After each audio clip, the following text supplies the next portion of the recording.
Alright guys, here it is, the new Daemonkin Codex. I mean, this thing is pretty cool. You've got all sorts of stuff going on with this book. I mean, there's demons in here acting like Marines, Marines acting like demons, all sorts of nifty abilities.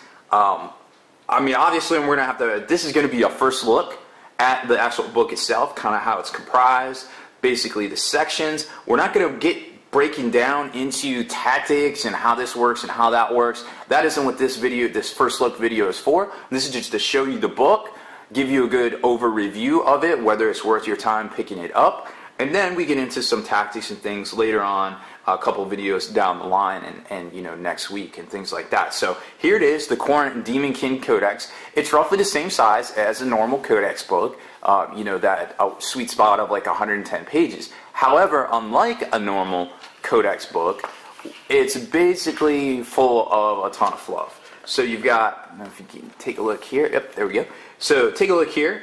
Here's the contents. So you've got literally 53 of the 120 pages, is a little bit expanded than a normal Codex. You get about 10 pages more than normal. Literally almost half is fluff.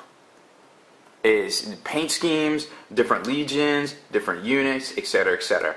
And then you get into the actual painted section, which is right here, which gives you, you know, they don't normally do this, and it's not that many pages, it's about 10 pages or so, where they basically show you heavy metal stuff, golden demon quality stuff, etc., etc. And then you get into the actual meat and potatoes of the book, which is nearly the rest of the book. So I guess about half the book is rules, and about half the book is fluff slash pretty pictures. Not counting the pretty pictures that are in each individual, you know, Codex unit entry. So just keep that in mind. It's pretty cool. And then you get into the appendixes, which also, you know, obviously count as rules. So when I do these things and I start doing reviews, which you're going to see, you know, tactics and things like that in the next couple of videos here, you know, I like to start at the back, and I hit these up because what I do is I don't like seeing these and not knowing these rules. And that being said, there isn't a whole lot of new rules, but there is a couple of new mechanics and things like that. A lot of these units work the same. However, you will notice some of the demons are now fearless. Well, most of the demons are fearless. So, lots of cool new artwork. I'll just preview this real quick. I mean, we've seen a lot of this stuff. Some new timetables. This is a little 3rd edition Chaos Corn artwork colorized and thrown in here, which is very cool looking in my opinion.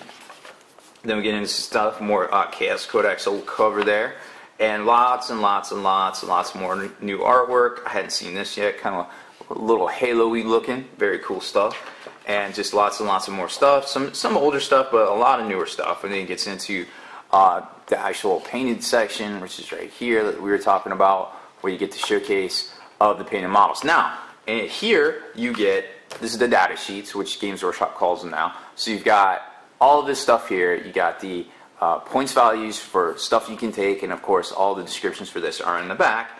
And then you've got, you know, the description of how it all works. Busting up to right here gives you the first, you know, look at your HQ units, and obviously there's roughly 60 more pages of stuff like this. Now, that being said, I've already told you guys basically a lot of the demons, mostly all the demons in here are fearless. Not too much has changed points wise. A lot of stuff is fielded in 8s, or, you know, basically a different number than it was originally. Then of course you've got the Khorne demon princes, the bloodthirsters in here as well. Now they don't count, they're not bloodthirsters, they're, I don't even know how this is going to work, but they're bloodthirsters of whatever. So it's kind of interesting mechanic. I don't know if it's going to translate to the game as well, but it's kind of interesting to see. Now, one thing I skipped over was the forces of the Khorne Daemonkin. Now there's this thing called the Blood Host attachment, which basically works like the Decurion works for Necrons, where you can take, you have a core, auxiliary, and command. And so here's your core, here's your auxiliary, and then here's your basically formations that you can choose from up to 8 out of here in any order. You can take 8 of that, or 8 of that, or 8 of that, or 8 of that, as long as you got the core to begin with, right?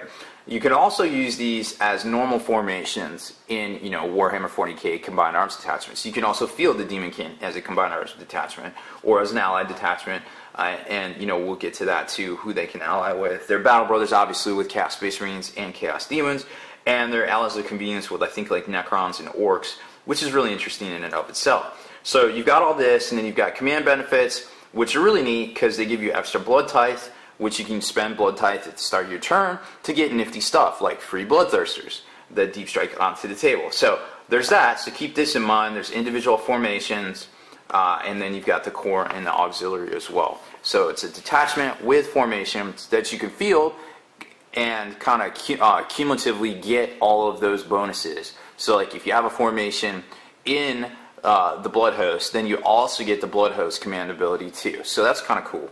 So like I said, getting back to here, you've got all sorts of different units and things. You've got Chaos Bikers next to Flesh Hounds. Like I said, they're fearless. Got a lot of different rules here. Demon of Khorne is pretty much how it used to be. Blood for the Blood God means they always have to challenge if there's a character in there. The Mark of Khorne is pretty good. It gives Rage as well as, what was the other thing? Oh, Furious Charge. So really cool stuff. So then you get to the back and you kind of see, of course, the Lord of Skulls is in here. I think he's a little overpointed for his cost, personally. I'd like to see him come down in points, but I'm not sure if that'll ever happen. Then you get to the Slaughter Cult itself, which is basically your core. Remember your core formation out of that detachment, which you can field these separately or together, and then it gets into all those formations as well. So it's a very well-rounded book. It seems to have a lot of ability to do a lot of different things. Now, when we get back to the appendix here, you can kind of see the Warlord traits. The special rules, Blood for the Blood God, like I said. There's Skulls for the Skull Throne is the thing where they have to challenge, but Blood for the Blood God is the thing that basically lets you get your blood tithe. So if you kill something or something in your army dies, well, hey, you get a blood point, and you can spend it on this cool stuff over here, like getting a free Bloodthirster, getting a free Demon Prince, feeling the pain to the whole army, Furious Charge, all sorts of different stuff. And there's some formations that actually let you get a bonus as well. So if you spend 6 on this one, then you could pick one up to 4 to get as well for the army. So there's a lot of synergy, it seems like, in here. A lot of things work together. Now, this is just a brief overview of the book. Obviously, I'm just giving you my opinions. This is, I'm just shooting from the hip here, so don't take any of this for gospel till you get the book in your hands and do your own research. But I will definitely be going through this book with a fine-tooth comb over the next couple of days to get you guys some really good tactics videos. So Warlord traits table, they're also pretty good. There's some stuff in there that lets you reroll it. Then it gets into the tools, the different melee weapons, some gifts. A lot of this we saw in previous Chaos Demon and Chaos Space Marine books already. The artifacts of slaughter are pretty interesting. I think we're going to see definitely a lot of this Bloodforged armor on the tabletop, a 3-up armor save, Eternal Warrior, and Feel No Pain special rule. Yes, please. Oh, man. I cannot tell you how bad Chaos needed Eternal Warrior. So bad, and they finally got it, and it's actually pointed pretty good. This axe is pretty neat. I mean, it's Strength of User AP2 and Decapitating Blow, which of course means any wounds on 6 are instant death. A specialist weapon, so you need something else to get that bonus. But if the guy ever dies, you're going to get a Bloodthirster of Unfettered Fury is summoned within 6 inches of that character before he is removed as a casualty. So kind of cool. He does, because of instability, air quotes, being summoned to the battlefield, he will be a little weak. So you do get saves and stuff like that. So having Feel No Pain would be good right there. And that's pretty much it. Then get back to the profiles here. And good to go. Don't have that big crazy fold out appendix anymore. I always mash the crap out of mine, so I don't really like using them. So overall, at first glance, the book seems really good. It seems I'm always about books and new lists that have the ability to do a lot of different things, and this definitely seems to have the ability to do a lot of different things and also work well together, giving army-wide abilities such as Feel No Pain or Furious Charge is definitely good. Now, there's a lot of stuff in here that already has the Mark of Khorne, which means it already is getting Furious Charge or Rage, but still, it's pretty good to have those options. Also, demons not being unstable is huge. I mean, it used to be a trick. You would charge as many demons as you could, try to pop what you could, so hopefully they would die at the end of combat, but now you don't seem like you're going to have this problem. So let's talk about, some Flesh Hounds of Khorne running across the table, 2 wounds each, tons and tons and tons of them because you can take them as a formation. So now basically you're not restricted to 3 squads in the fast attack slot. And these buggers can get Feel No Pain. They can get Furious Charge. They can maybe get Rage depending on how you do it.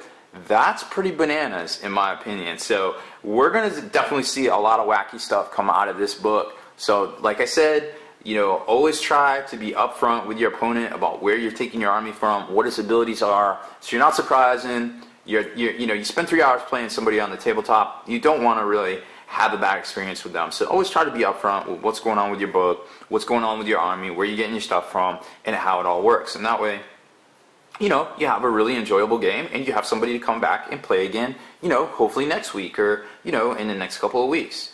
Because you know, that it's all about bringing the hobby back. It's all about, you know, playing this tabletop hobby, you know, playing these games and growing the hobby. The key is to grow the hobby here, guys, because, hey man, you know, it's weird. It's hard to get into it, and it's a really, really enriching, rewarding hobby once you get into it. But I feel like there's that high entry, you know, high barrier to entry, in my opinion. So I think we all need to do what we can to help out our fellow players, whether new or old, stay or, you know, pick up the hobby as well. So down off my soapbox again. I like to get on them from time to time. Thank you for listening.